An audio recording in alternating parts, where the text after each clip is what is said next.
Hi guys, thank you for watching my previous video. I am getting better, or at least I'm trying to, with audio and editing and all of that. So yeah, just bear with me, and I promise you I'm trying. But yeah, without further ado, let's go ahead and jump right into it and listen. You're gonna want to stick around for this one. Today I'm gonna be talking about charter schools, Teach for America, and my experience attending one. I feel like there are plenty of things worth discussing when it comes to the dynamic programs like Teach for America bring to our education system and the type of experience or ambiance they bring into our communities. So I'm gonna go ahead and break this down in three parts. That way it's easier to digest, which is gonna be chapter one, chapter two, and just a brief conclusion about all of this and my thoughts. This is gonna be a combination of things that I've experienced and that I researched to back up my experience and just to help you kind of understand the consequences that these institutions have in low income communities, or poor communities as they like to call them. Okay, so chapter one, Teach for America, the root of the problem. And we're going to go ahead and get started. Upon doing some research on the institution, I found a video that breaks down a lot of the things that I will be talking about regarding Teach for America. Here I will give you a brief summary, but definitely check out Illuminati and her video on this. She does a way better job at explaining. But all in all, the premise of the institution, according to her, consists, and her research consists on bringing a higher education to what they consider low-income communities, like I mentioned before, and places with a large concentration of minorities. However, some of the criticism comes from the fact that the educators that form a part of this nonprofit do not need prior teaching experience, and with very little training, they are placed in different areas of the U.S. to teach. And the lack of teaching experience was definitely noticeable in the charter school I attended, not requiring participants of the program to have a more extensive background as educators. In my academic experience, was a big problem. And I mean, think about it. You give a college graduate the opportunity to have a salary job with the title of an educator, and most will take it, no questions asked. So, at least in my personal experience, the charter school I attended consisted of very incompetent educators, to say the least. I had a class where one of my teachers would show us YouTube videos and nothing more. And some days when she was feeling productive, she would pick up a paper off the floor near her messy desk and solve some problems on the board that she would get off of Google. And this is just the tip of the iceberg. There were many instances of misconduct in my school, and some of the things that my classmates and I experienced as a whole were very troublesome. Um, but yeah, let's go ahead and add onto all of these factors the fact that educators from this institution were constantly reminded that they are the solution to the lack of higher education in impoverished communities, and now we actually have chaos. And I say that because we were not located in an ideal location, geographically speaking, because we were so close to the border, but boy, were we reminded. When I got to high school, we had a teacher that would constantly bring up the fact that he was making a difference in the world by teaching in a remote location of the United States. He made classmates participate in rap videos that portrayed our community very badly, depicting the most impoverished areas from around the city, when in reality, it wasn't that deep.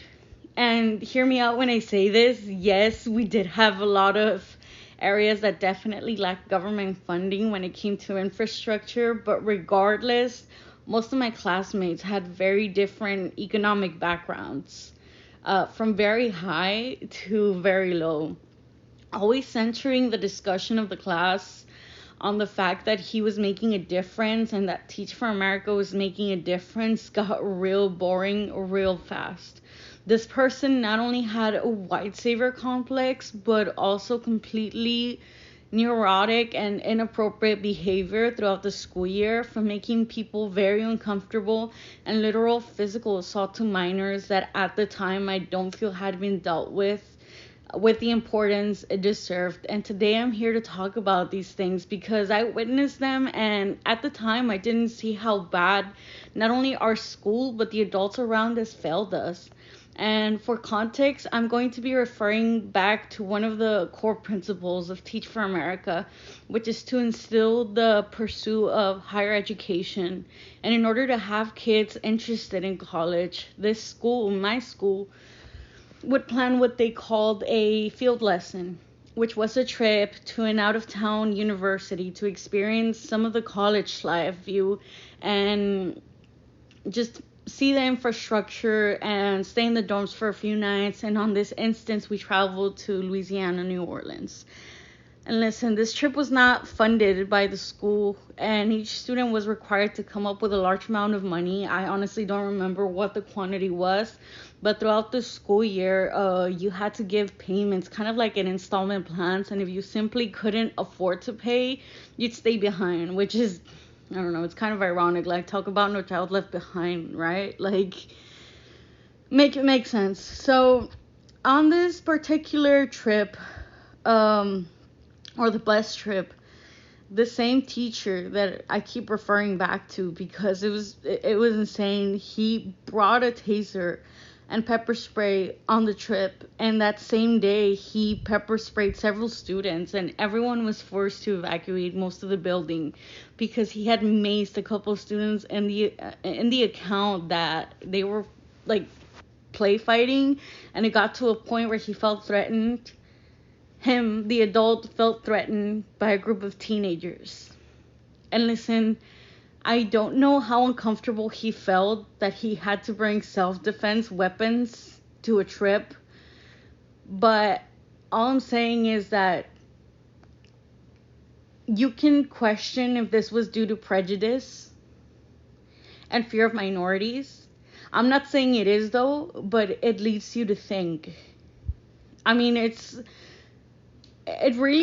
the way things happened and all these circumstances beforehand do leave you a lot to think. And I feel like as a parent now, it's very concerning. I feel like Teach for America should definitely pay a closer look to the chaos that's happening, and as what they call poor communities, and how the incompetence of the type of educators they're bringing is affecting the general community. It has sworn to protect. It's not hard to find articles and news coverage of staff and the misconduct that has been reported from these schools. These matters in my community were talked about for a couple of days and then forgotten about with ease, without really knowing exactly who, if anyone, was held accountable. And I feel like this exact same way of operating academically also led to the administrative levels of my charter school, where the incompetence of administration placed the consequences on the low-income communities they swore to help.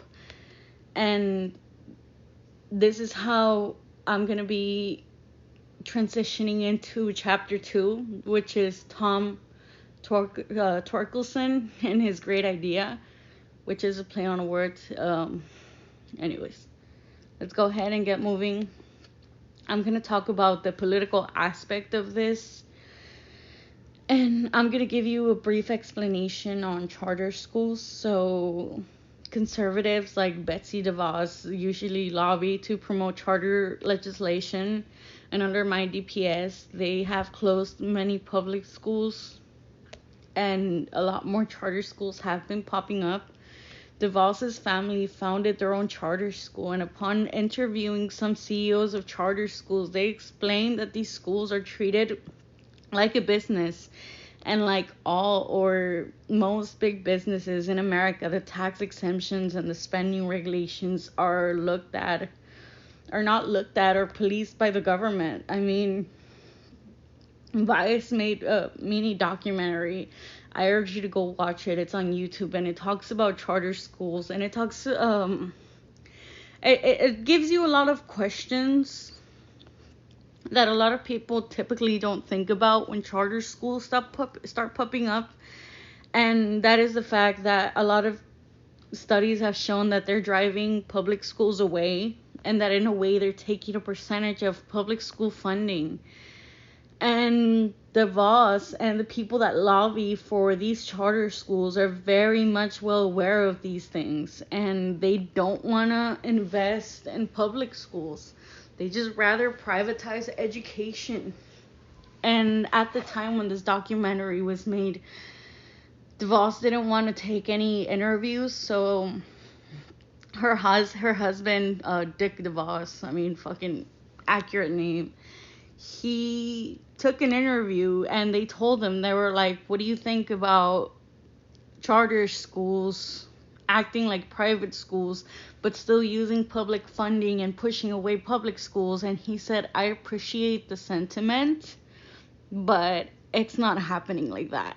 Like, what kind of argument is that? Like, they're not even trying. Imagine if someone were to fucking, like, spit on your face and then flick you off, and then you're like, why did you do that? And they're like, I did no such thing. Like, it doesn't make any sense. They're not even trying to hide it anymore. Why are conservatives so insistent in privatizing education with your taxpayer dollars? And why do they exempt these schools from having strict regulations that public schools have? Like, why is it that taxpayers do not have a say or can't hold these CEOs accountable? Why can't we invest the money from charter schools into our public schools? Many of these questions remain unanswered, but I will do my best to explain what happens when two members from Teach for America try to fix the education problem in a small town where I'm from. And we're going to start at the beginning with this one. Tom, along with another teacher that also formed a part of the Teach for America program, co-founded Idea Public Schools. And the school I attended was one of the very first to be founded. And here's the issue. I don't know how priorities and funding was managed, but the school I attended was falling apart. Everything from tiles of the ceiling falling, leaks, desperate need for an exterminator, wooden portables that were still used as classrooms, a gym that tripled as a cafeteria and an auditorium, and as a gym. I mean, I already mentioned gym, but yeah. Yet new ideas kept popping up left and right in different cities around my area. And in the RGV here in my community, some of these were nice. They were very nicely set up institutions with elevators and second floors, and my school was slowly decaying with very few paced improvements. And I always question why, and I mean, whatever the reason was, whether it was lack of funding in my area or unfair distribution of education funds, I don't know what the deal with that was, but one thing I do know is that Tom Torkelson did not forget about himself. Go off, Queen Material Girl. An article published in May of last year by Robert Rivard revealed that Tom Torkelson leased a private jet for millions of dollars. And he spoiled himself a little, just a little casual self-care with $400,000 tickets for the Spurs. And Joan Gama, this other co-founder that people hardly seem to talk about, she was no better after the audits happened and he was fired. Joan Gama was shortly fired after because she was also using education funding for private suites and private jets as well. And yeah, according to the Houston Public Media, the article was published and it explained a little bit of what these fiscal audits had in them. And this is all public knowledge, but it's hardly ever talked about, which is very strange. And I mean, Tom's idea of closing the achievement gap in poor communities might have had genuine intentions. But maybe the greed of spending millions of taxpayer dollars were bigger, or maybe his intentions were dishonest from the start upon further research. I mean, we really don't know.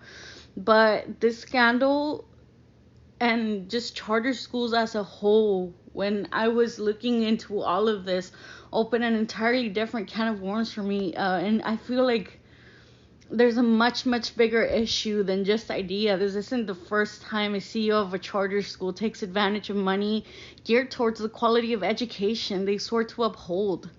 On top of everything that open records revealed, the conclusion to Tom's slip up was more than anticlimactic. When I tell you, and I quote, he was paid $900,000 as a part of his separation agreement approved by the board, believed to be the largest sole payout ever to a San Antonio school leader. I mean, how this man shows his face in public, like if nothing happened, I will never know. And when you try to find information about this, it's very scattered, and I mean, we need to find a way to get these schools and organizations, because they're not funded by private entities. They are, however, in a way funded by taxpayer dollars. And I feel like the efficiency of charter schools shouldn't just be measured on test scores and on how many kids they can send off to college. It should also focus on the quality of educators they're bringing to these impoverished areas, and how Teach for America teachers should be in more than 2-year contracts. They should be in long-term contracts. And after further investigation, I mean, it's crazy to find out that most of the teachers I had were only there for at most 2 years, and I never really knew why. But it's because they weren't adapted to the culture and they wanted to build up a resume, and as soon as the 2 years were up, they were out of there. And who knows if building long-term contracts with teachers is the solution, but there's also a lot that there is worth discussing when it comes to teacher salaries. And there's definitely no incentive to stay in these communities if you're getting underpaid, and if you're not prepared to be an educator and you're only giving like a 9-week course. We don't know what the solution is, but I feel like these kids in these low-income communities, at the very least, deserve people or educators that originally wanted to teach and were eager to make a true change in education. I feel like many argue that the solution is to make long-term contracts with educators, but again, it's deeper than that. And Teach for America creates contracts with these charter schools, leaving principals with literally no autonomy on who they can hire or fire. And I don't know, in conclusion, I don't like any of this. My experience as a byproduct of charter schools left a very bad taste in my mouth. And as I grew and reflected in these events, all for the innocent idea of making a simple video recounting my personal experience in a charter school definitely left me feeling some type of way. And I don't understand why conservatives lobby for charter schools and want to privatize education while also taking taxpayer dollars and not holding these CEOs and co-founders accountable. And it's happening again and again. They keep misusing these funds. Why isn't Teach for America acknowledging the fact that a lot of the times they're doing a disservice to these communities? I feel like the fact that things like these are so common in charter schools is very telling of a severe problem in our education system, and parents should have more of a say in the decisions of school funding, and strict laws should be implemented to keep the transparency of these so-called advocates for higher education. I hope this gives you better insight on some of the issues our education system faces, and if you're a parent looking for what's best for your children, I urge you to look into the school's history, the qualifications, the educators of these institutions, and uphold them to higher standards, review any prior instances or any news articles regarding the school or institution. And that is all. I mean, I poured my heart out, my heart and soul into this video, and I hope you can share and like. I feel like it's important to stay informed, especially when it comes to institutions that will shape your child's development. This is it for today, guys. Thanks for sticking around till the end. If there's anything you suggest I talk about, I will leave an email on the description of the video. So yeah, until next time, bye guys.